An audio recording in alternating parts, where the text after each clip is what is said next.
ওয়াকফ বিল সংশোধনের নামে সেখানে ওই কমিটিতে আজকে হিন্দুদের বসানো হয়েছে। তার কারণ আমরা জানি যে আজকে লাল মসজিদের সেইখানে তারা আজকে মন্দির নির্মাণ করতে চায়।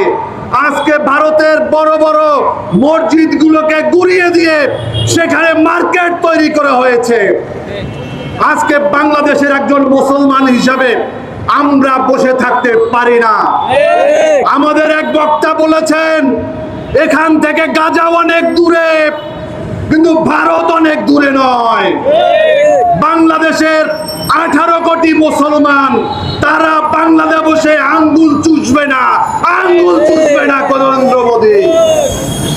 আমরা আজকের এই সভা থেকে বলতে চাই, আগামী 13 তারিখের মধ্যে যদি আমাদের অন্তর্বর্তীকালীন সরকার এই ভারতের হাই কমিশনারকে তলব করে এই ন্যাক্কারজনক ওয়াকফ বিলের তীব্র নিন্দা না জানায় এবং তা প্রত্যাহারের দাবি না জানায়, তাহলে আগামী সেই 13 তারিখ আমরা পররাষ্ট্র মন্ত্রণালয়ের অভিমুখে আমরা পদযাত্রা ঘোষণা করছি। বন্ধুরা, আগামী 13 তারিখের কর্মসূচির পরে আমরা ভারতীয় হাই কমিশন অভিমুখে আমরা পদযাত্রা করব।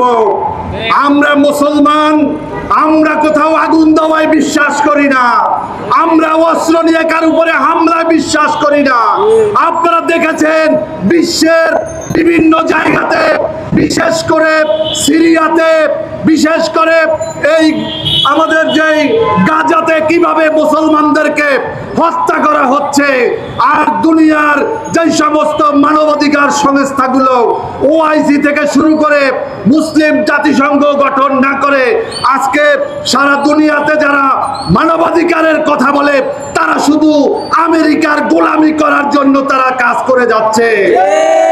তাদের কাজ হচ্ছে আমেরিকার গোলামি করা, আমেরিকার স্বার্থ সিদ্ধি করা। বন্ধুরা, আজকে আমরা এই ভারতের এই সমস্ত মুসলিম বিরোধী, মুসলমান শূন্য করার বিরুদ্ধে যেই সমস্ত প্রোপাগান্ডা চলেছে, এর বিরুদ্ধে আমি বাংলাদেশের রাজনৈতিক দল, বিশেষ করে আজকে বাংলাদেশ জাতীয়তাবাদী দল, তারা তাদের অবস্থান পরিষ্কার করেছে এবং এই বিলের তীব্র প্রতিবাদ করেছে।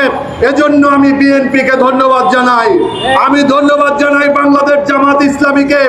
তারা গতকালকে একটি বিবৃতির মধ্য দিয়ে